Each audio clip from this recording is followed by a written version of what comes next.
Hello everyone, welcome to another game of Axis and Allies Stalingrad coming from the War Room. The weather has finally barely cooled down enough for me to leave game set up in here and to be able to tolerate playing in here outside the AC boundary in the garage annex, but hopefully fall's going to be right around the corner and winter right after that, so hopefully we'll be comfortable enough to continue to play in here. So welcome, we have the whole game set up here. Special presentation today. We're going to be doing the Operation Uranus scenario with some optional rules, which I'll go over here shortly, and also doing a special presentation of a couple of Axis and Allies commanders. Now that expansion has been released, and Board Game Nation did a great video hosted by Gary Blevins and Doug Thorpe, where they went over a ton, most if not all, of the Axis and Allies commanders' tiles. So I took the info that they talked about there, that they shared, and I'm going to let you know which commanders we went with for this game, or should I say that I am going with in this solo game, and I'll go over those in a couple minutes. So I think this is going to be super fun. We're going to have optional rules that came with the game and test out ahead of time some of the Axis and Allies commanders for the official release that is coming out from Renegade Game Studios in March. I already put my pre-order. I'm really excited, and I'm really excited to experiment with this game with a couple of commanders. So let's see what optional rules and commanders we have in store for this Operation Uranus scenario of Axis and Allies Stalingrad. Alright, so for our first optional rule, we're going to be going with Heroes of the Soviet Union. The text reads, "At the end of each Allies movement phase, the Allies player rolls one die. On a 6, they must destroy one Soviet unit in any contested zone to inflict one immediate casualty on the Axis in that zone, and the Axis player will choose this casualty." For our next optional rule, we're going with Bad Weather Sorties. The text of this one states, and it applies to both Axis and Allies, air units can attack and defend during bad weather rounds, but they suffer a -1 penalty to their attack and defense values. Our third and final optional rule applies to the Axis only and is called Luftwaffe Priorities. The text reads, "At the beginning of each Axis reinforcement phase, the Axis player rolls one die. On a 6, they must destroy one air unit they own to gain RPCs, and in this scenario, Operation Uranus, if that does happen and they destroy an air unit, they will gain 5 RPCs. Now let's take a look at the Axis and Allies commanders we're going to be using from the upcoming Axis and Allies Commanders expansion. We'll take a look at the rulebook to get specific rule instances for Stalingrad as well. Here you can see the anatomy of a card page of the Axis and Allies Commanders rulebook. Feel free to pause and take a look to learn how each card works.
All right, here we go. We're ready to start at round 7 on the Operation Uranus scenario.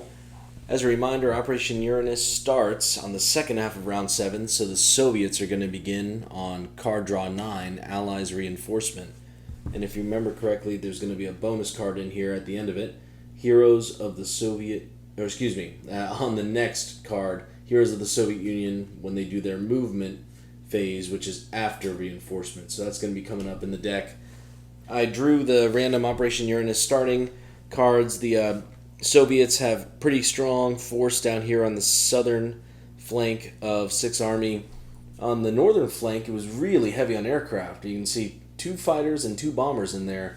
Not a ton of ground forces, but especially with the bad weather sortie optional rule, which we discussed earlier, which I chose to play before I even drew the Soviet cards, this could be really huge for the Soviets, and I'm really excited to see how Rokossovsky's special commander ability allows him to attack and then continue on the attack.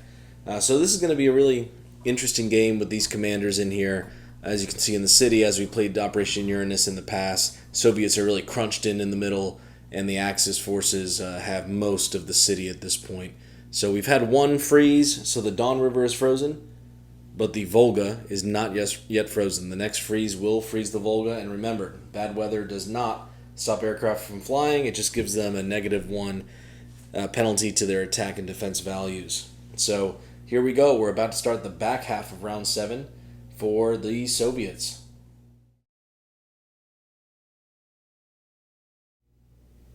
Okay, we just completed the back half of round 7, which was the Soviet turn. Very, very interesting. Operation Uranus was launched, of course, on the northern and southern flanks of Army Group B, and 6th Army specifically in Stalingrad. They had a decent amount of success moving into Saramovich up there, but weren't able to completely wipe everything out in Bolshoi. 1 minor Axis infantry there, 1 minor Axis infantry left in Klitskaya, 2 German infantry left in Zimovsky. And as we talked about at the beginning, there wasn't a ton of actual ground forces on the northern flank for Operation Uranus, but a lot of air. So again, very interesting there. Attacked in Rhinock and Vertachi, of course. Couldn't dislodge the Germans completely there, but had great success on the southern flank. Wiped Tunguska. They just couldn't fit those 2 artillery, so they're going to have to move them up. And using Rokossovsky's special commander ability, they attacked Beketovka, and if they win the first battle they conduct, any surviving units may also attack an adjacent territory that hasn't already been attacked and that have no other Soviet units, and then do 1 round of combat. Of course, in Axis and Allied Stalingrad, you only ever do 1 round of combat at a time. But so because they took Beketovka, won it outright, they immediately did another combat move with all the units that were surviving. So some infantry died, and they attacked Potomnik and killed everything except an assault gun. So a huge opening move changer for the Soviet Union with Rokossovsky's commander ability.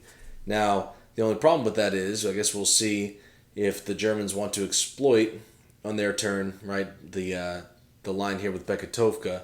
They could cut off supply to the forces in Potomnik if they want, or maybe the more important focus will be throwing everything possible into Potomnik to keep that contested for as long as possible.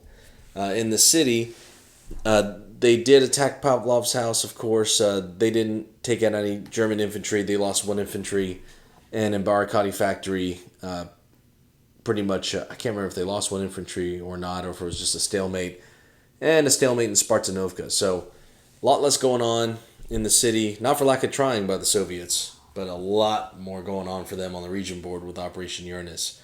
So I'm really excited to see Rommel's commander ability coming up. It will allow, when blitzing units win a combat, any remaining movement they have, they'll be able to continue to use to attack other places. Now, assuming, they start adjacent to a place, they would move 1 to get in there. If they kill it outright, they'd have 1 move left with the blitz. But it still should be interesting. They'll have to make use of the blitzing units they do have, right? Mechanized infantry, armor, mechanized infantry, and some mechanized infantry and armor in the city. Not a ton of blitzing units until I anticipate they'll buy more for Operation Winter Storm round, but we'll see what they do. They'll try to get creative here. So, really interesting first move for the Soviets with that commander's ability. Can't wait to see Rommel in the fight here on the Eastern Front.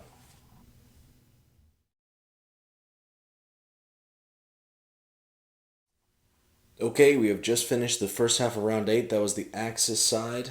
They were not able to use Field Marshal Rommel's ability with winning a battle in a place with units with Blitz. They just weren't able to win any battles. So that makes it hard. They did deploy infantry in Oblivskaya, planning to airlift that one into Gumrak to support the battle for the city in time. They were able to hold off Soviets in Bolshoi. The Soviets didn't put any hits on them.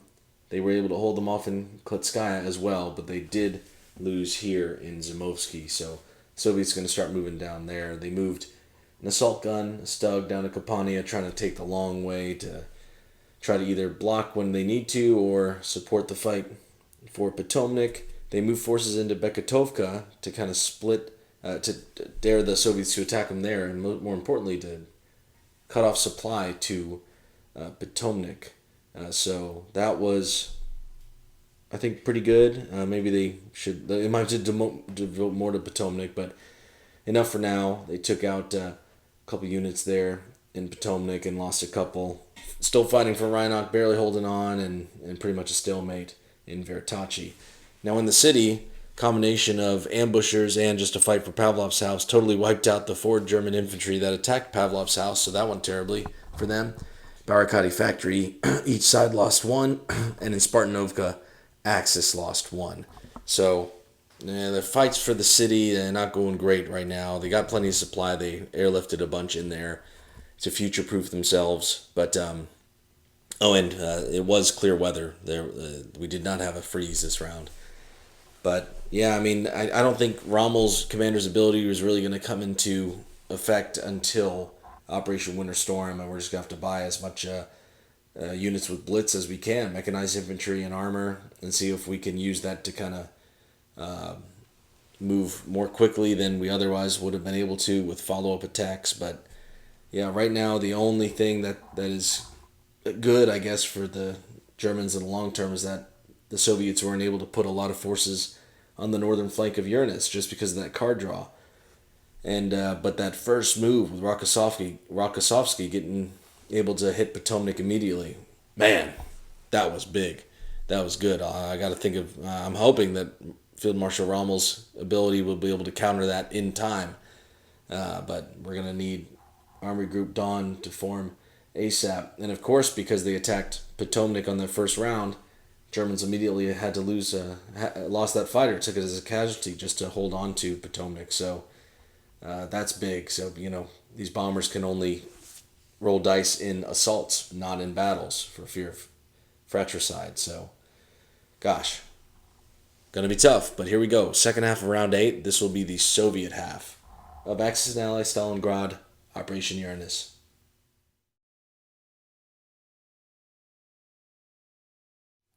Okay, that was the end of round 8. So the Soviet half of round 8, absolutely huge round for the Soviets. Cleared all the forces on the northern flank as a result of Operation Uranus launching there. They dropped 2 supply off successfully in Spartanovka, had a battle there. Both sides lost 1 infantry. And they took Barakati Factory. That was huge. No other movement on the city. But the really, really big move was using Rokossovsky's big bonus again, his commander bonus, right? The first battle we resolved, they attacked Beketovka, devoted everything to it, and got to use an optional rule at the end of the Allies' movement phase. They did roll a 6. They destroyed Soviet infantry there to destroy a German infantry there, make it a little easier. They wanted to devote air power, make sure they won Beketovka as their first battle. They won it, and were able to move the surviving units to follow up in Potomnik on the battle that was already occurring there. And they took it. So Rokossovsky's bonus is absolutely proving massive. And the Germans are barely holding on, and Vertachi Rhinoc and Kotlaban and have minimal forces on the rest of the region board. They're doing okay. I mean, not having Barakati Factory or Pavlov's House or really any means to take them back right now is a bummer. Spartanovka holding on sort of for them. But on the region board, Rokossovsky's commander ability is proving absolutely game-changing. Will Field Marshal Rommel's ability be as game-changing? When we finally get to round 10, we're about to start round 9, so the Axis half. Stay tuned to find out.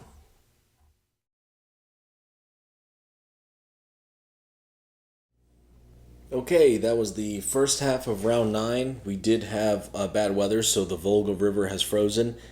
In the city, the Germans flew in some infantry into Gumrak and trying to hold on to... I think they're long-term going to try to go for a major victory, which is just maintaining a supply line out of the city, trying to hold back. So they put two infantry from Barakati Workers' Settlement and Bread Factory, respectively, to trying to finish the job in Spartanovka. They were able to dislodge the Soviets there, lost 2 doing it, taking out those last 2 Soviets. Trying to really concentrate on keeping a supply line throughout the left side of the city here. Probably going to try to hold on to Mummy of Kurgan no matter what and maintain some supply line long term. Because again, as we've kind of learned, and now you can see the city is cut off and out of supply. But yeah, as we've kind of learned, the Rokossovsky's Soviet commander's ability has just allowed them to be so dynamic in the beginning, in the first half of this Operation Uranus scenario. Again, we'll see if Field Marshal Rommel's commander ability can save the day. That's what the Germans are betting on at this point, is being able to drive fast and furious to the city to open that supply line on the next round, which is the Operation Winter Storm round. So holding the line in the city, giving up some RPs where they have to, and consolidating forces in the south for the eventual Army Group Dawn formation, and continuing to fly infantry into the city that way. Left a bomber in there in case the Soviets decide to try to attack Gumrak and take out that Axis supply depot there. There was a battle in Rhinoc. The Germans lost 1, the Soviets lost 1, so the Germans retain it. Germans lost Vertachi, and no one got any hits in Kotlaban up here. So the Soviets are going to continue moving across the Don Steppe. Probably start pushing a little bit, at least on the north side of the city, taking those RPs for good. And maybe start ferrying across some other stuff now that we have ice bridges here. So all in all, I think it was pretty much all the Germans could have hoped for in that turn. They're really banking on Field Marshal Rommel to save the day here on the back half of Operation Uranus. So, but they're making some decent money. So let's see how the back half of round 9 goes, which is the Soviet half.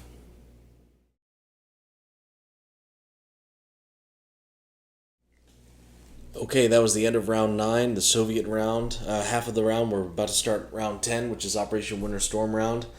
We just had a major attack by the Soviets into Gumrak, trying to eliminate that supply line into the city, that real key critical line that they'll need to have a hope of a major victory and to take that supply away from the Germans as they prepare to defend the city against resurgent 62nd Army with artillery, armor, and infantry coming across the ferry. Soviets took some stuff that was up for grabs, drove some stuff from Vertachi into the north. So that made it real easy. Tank blitz through Rhinoc and into Machetka Ravine.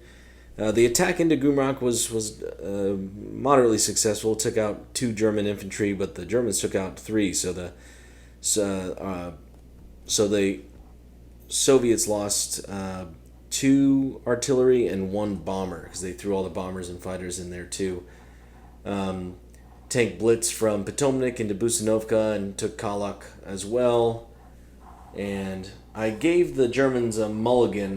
When I was originally doing that move for them on the last round, I was like, oh no, the bomber will be safe in Oblivskaya, but the way I blitzed this mechanized infantry there to open the roads, so I wasn't combining a blitz with a road movement. It was just road movement for the tank and mechanized infantry that came from, I think it was Perlolovsky. So 1, 2, 3, just free road movement, and then an attack. So I think that's legal. Of course, feel free to correct me if I'm wrong, but regardless, I gave the Germans a mulligan for that and kept that bomber I was going to have in Novlovskaya in Gumrak, because once the Soviet turn started, I said, oh no, it's going to be overrun. I think I just need to reread that rule. So gave him a mulligan there.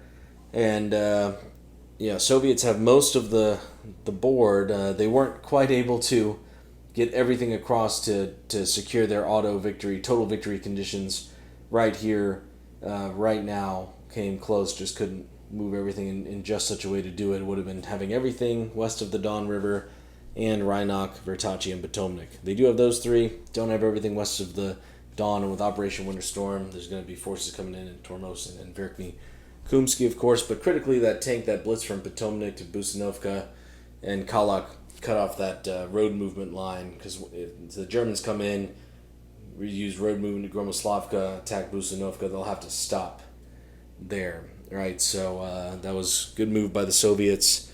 We'll see if the Germans can hold on. They have they have a tenuous foothold in the city.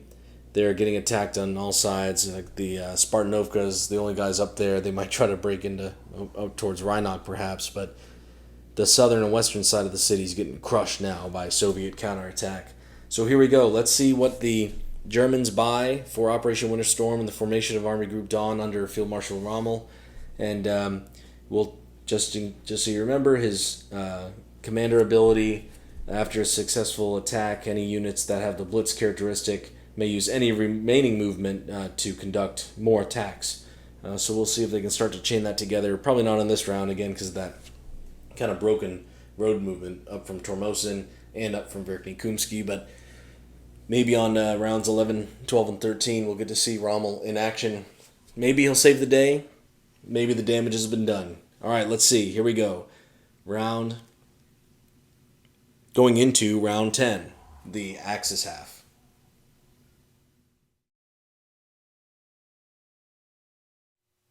Okay, so before we even start or do the recap for the beginning of round 10, I just want to talk about what I've actually set up here, considering Field Marshal Rommel's commander ability, right? Any units that have the Blitz characteristic that were successful in the attack may use any remaining movement to move and possibly attack again. So I bought a ton of mechanized infantry armor, 3 mechanized infantry, 2 armor from Termosin to attack Sorokino. Artillery came from Gromoslavka in there to assist. So my thinking is, because they've only used 1, they have the Blitz characteristic. If they win this battle outright, they can then use remaining movement. So for a Blitz, that's up to 2.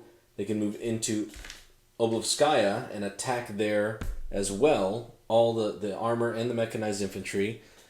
Up here, we had, I think it was 4 armor and 6 mechanized infantry in Verkhny Kumsky. Start here, purchased the infantry from Gromoslavka, moved into Busanovka, made it German. Then the mechanized forces I put in Verkhny Kumsky used road movement, 1, 2, and split. Some are going to Potomac. The Soviets have left pretty undefended due to the attack into Gumrak. When I was the Soviets, I certainly didn't think that.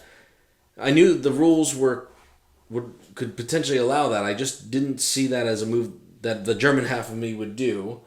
And then some of the mechanized infantry split into Kalak. My thinking is, so this is where we may just need to. I'm not sure what the consensus is. If Matt Hyra could chime in here, I'd be very curious. But given Field Marshal Rommel's commander ability, right? If they win a battle, units with Blitz, any remaining movement that they have can be used to move and possibly attack again. With road movement, you can get a max movement of 4 in this game, right? 1, 2, 3. So if the mechanized infantry wins this battle, I'm thinking they should be able to move and possibly attack again with the Blitz characteristic. Same with the armored mechanized infantry here, right? From Verkhny Kumsky. 1, 2, road movement, 3. Should they not have 1 more? Because they have not combined road movement and Blitz. So they would still have the Blitz characteristic. So if the mechanized forces here in Potomac win, could they then move and possibly attack again? I'm going with the assumption that that is yes, but I look forward to Matt Hyra commenting on the inclusion of the Field Marshal Rommel ability here. And then the Germans have thrown in a fighter in this battle for Gumrock. They want to see this through, move some forces around. They're trying to basically keep this kind of centerpiece strong and maintain the supply line out. So it's going to be close. I think this whole game is going to be close. But again, I wanted to talk to you all about what I have set up, and now I'm about to resolve the Allies' reaction and then Axis attack pieces of this first half of round 10. So very interesting, very exciting. I know for sure this one seems pretty clear to me. One movement is for Vicino. If they win, they can then move again. The other two are less clear to me. I'm just assuming that they will have one movement left each, should each mechanized force in both Potomac and Colac respectively win. But if I'm wrong on that, of course, please correct me, but that's the assumption I'm going with. So let's see how this goes.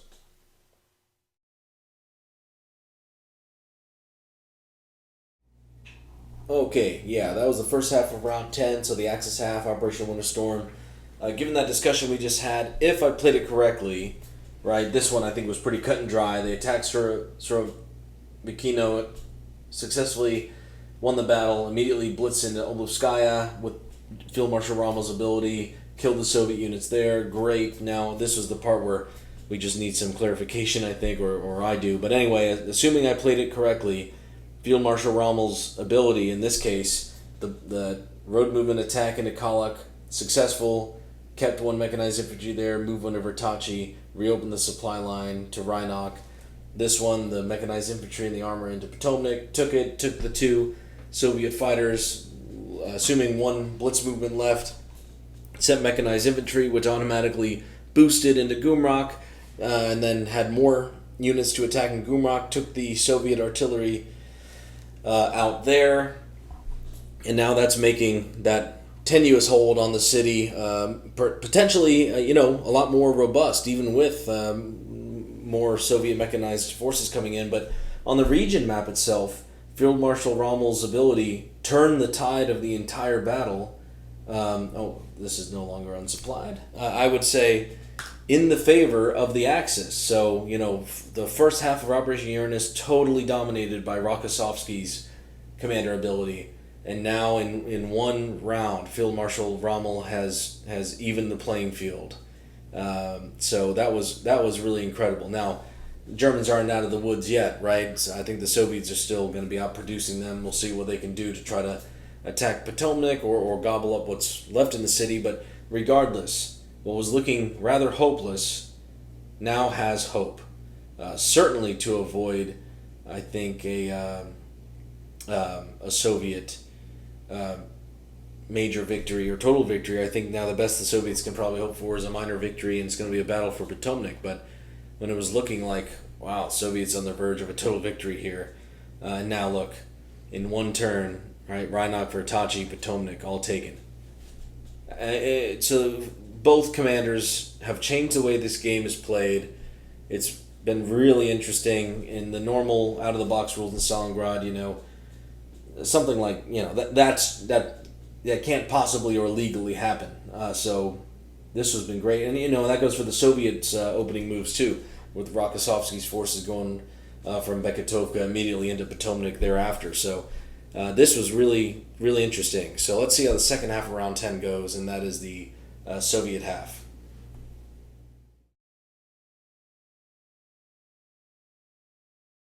Wow. Okay, that was a big round for the Soviets. That was the back half of round 10, so the Soviet half. Rokossovsky's commander's ability proved extremely useful again. So, blitzed road movement mechanized infantry, or blitz, either way, two movement with the units that were in Kotloban, attacked Vertachi. They won. It was the first battle we resolved, so they could immediately attack again. They did so into Potomac, brought the bomber with them that attacked Vertachi, and have nearly retaken Potomac. All that's left there is two armor. In doing so, right, they cut off the supply to Rhinock, so actually Rhinock's got to be unsupplied. They also did one infantry attack with a bomber with the help of the rocket launchers, killed the two minor Axis infantry there.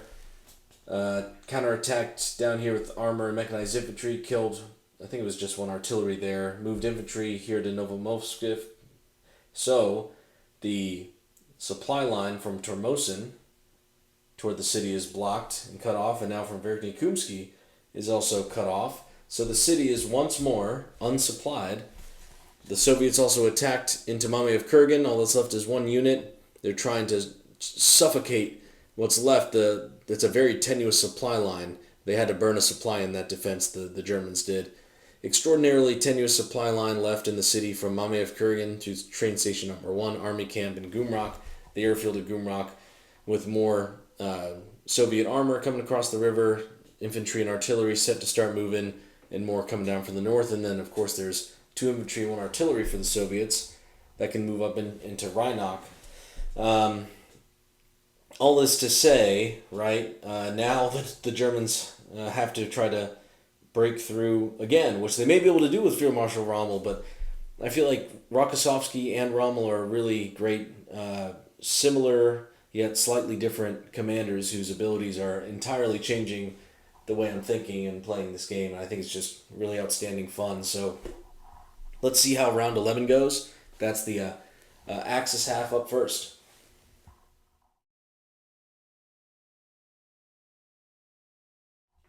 Okay, that was the first half of round 11, the Axis move. They did some consolidation towards Army Camp, pulled away from train station number 1. You'll see how those tanks got there in a second. Rommel's ability came in clutch again. Attacked from Oblinskaya to Surikino, won the battle, immediately was able to use whatever was left to blitz to attack Novokovsk. I can't pronounce that one, I can never. So we wanted to prevent that infantry from trying to break the supply line again here.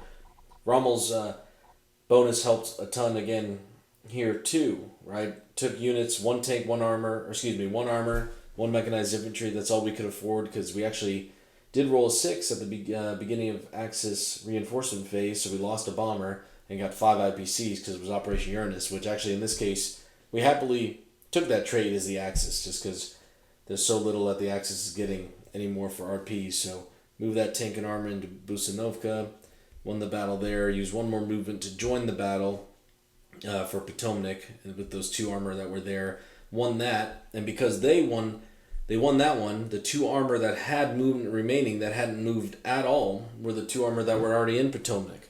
So they just bounced into Gumrak as a result, no longer unsupplied. And they're contributing to the future defense of Gumrak against what's going to be an oncoming Soviet mechanized forces coming throughout the city. But remember, the Germans are trying to go for that major victory condition, hold 1 RP zone, in this case army camp, and a supply line out. So we'll see what the Soviets have for them. But this, again, Rommel's ability is just as game-changing as Rokossovsky's, and both have contributed mightily to the playing of this game. So you can see we're getting pretty anemic on the region board, but pitched battles still continue in the city, and now Soviet armored forces are going to be free to move, right? They've taken Mamayev Kurgan with 2 armor there. We got armor coming in from Pavlov's house, so the Germans are going to be feeling the squeeze big time. So here we go. Back half of round 11, the Soviet half.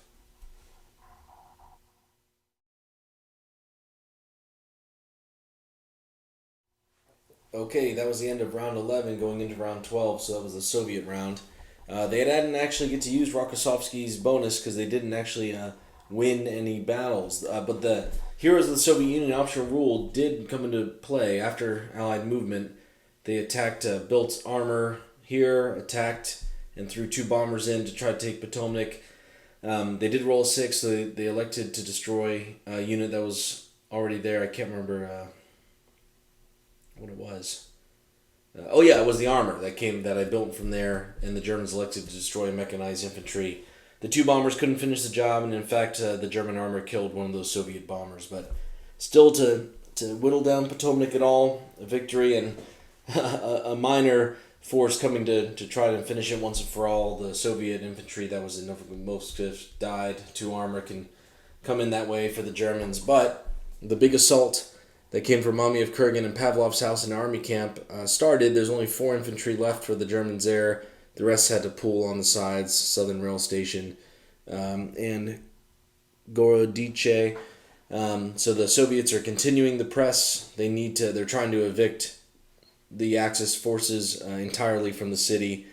And the race for Potomac is on. So this is coming down to it again. Rokossovsky's bonus wasn't really in effect at that time. They just weren't able to outright win any battle on that one single combat round in any of them. So maybe on the next time for the Soviets.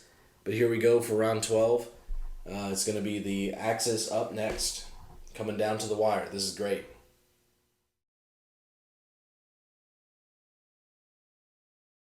Okay, that was the first half of round 12.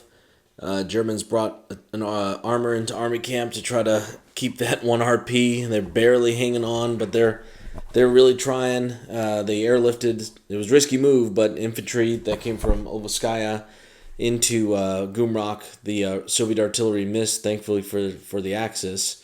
So they're barely hanging on to that 1 RP. I don't think they're going to be able to hang on if the Soviets want to throw all their attacks there or go into Gumrak. A bit of a bold move. Armor from Novomovsk and Potomac attacked with the infantry and artillery into Akhimovsky, try to take out that potential threatening Soviet force once and for all. They got almost all of it, but they lost a couple, and there's 1 Soviet artillery left. So I think they're hoping that on the Soviet round of that battle, they will destroy the artillery, and that'll free them up on their next move to get back to Potomac, because the Soviet force in Rhinock is just going to march from Rhinock to Vertachi, try to get to Potomac. But again, I think this is turning into a battle for Potomac. I think it's going to be a minor victory for either side at this point. And, I think if the Germans don't want to be greedy, the smart move is probably to pull forces back from Gumrak before it's too late. But I think they're just maybe hoping beyond hope that they can hold on to that 1 RP in army camp and the supply line out for a major victory. But that might be just too greedy, and it might just be time to go for a minor victory at this point. But for the and I think for either, because the Soviets' major victory conditions would be having all 6 fortified zones, which in the city, which they do, and having control of Rhinock, Vertachi, and Potomac. Maybe. So let's see how aggressive the Soviets get on round 12. I think they'll try to get pretty aggressive here. Very exciting. And again, because the Germans didn't outright win that battle in Akhimovsky or army camp, they couldn't really utilize Field Marshal Rommel's ability to allow blitzing units to move again. But that's okay. Rokossovsky's wasn't able to be used on the last Soviet turn either. So here we go, second half of round 12.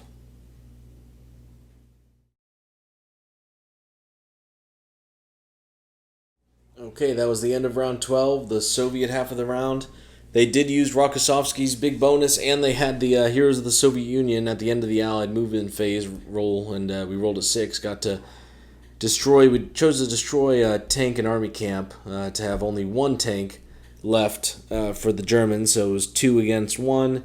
The Soviets were able to destroy the Axis tank and then move. They lost 1 as well, and then move one tank into Gumrak using Rokossovsky's combat ability there. If on the first battle, if you win, any surviving units can move again and do another battle. So that 1 tank helped, and it proved critical because the big attack into Gumrak with bomber support and rocket launcher support outright destroyed I think it was the 5 or 6 units, including a tank, in Gumrak that were holding it down. So they were able to take the airfield there and completely wipe the city of German forces.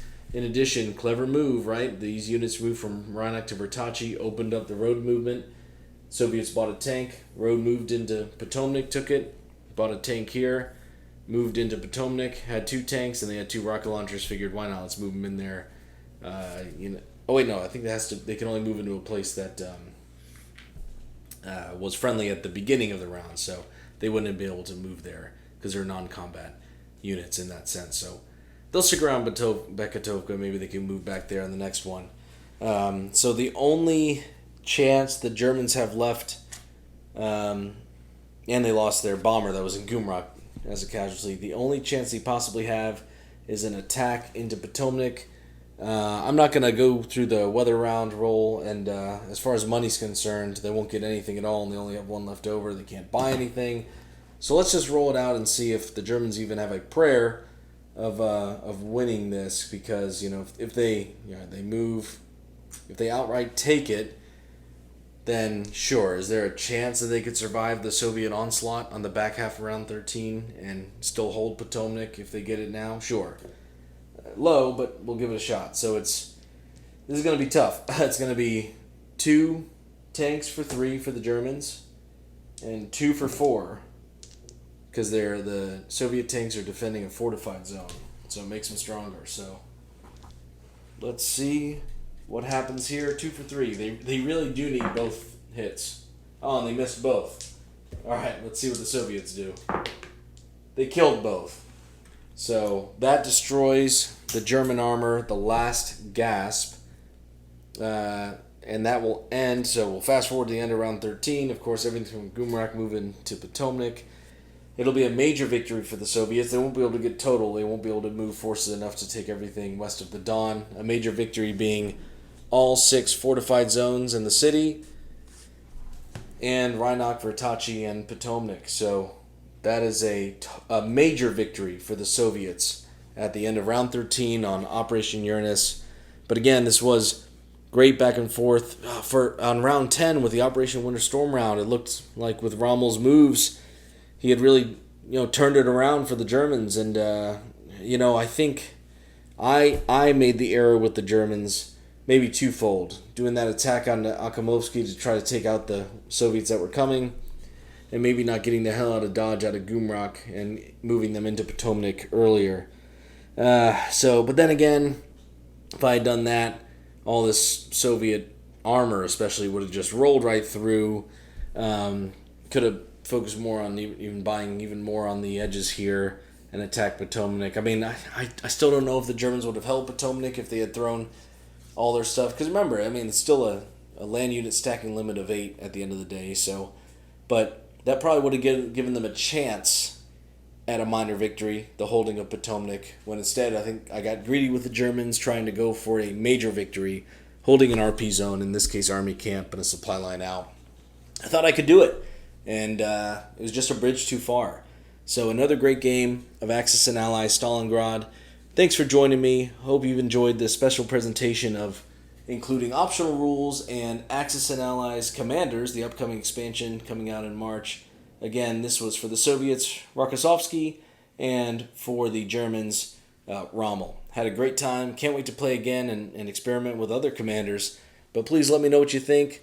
Hope you have some rules, advice, corrections. I'm sure I made some errors, and look forward to hearing everyone's thoughts about the game in the comments. So thanks for sticking around, and take care.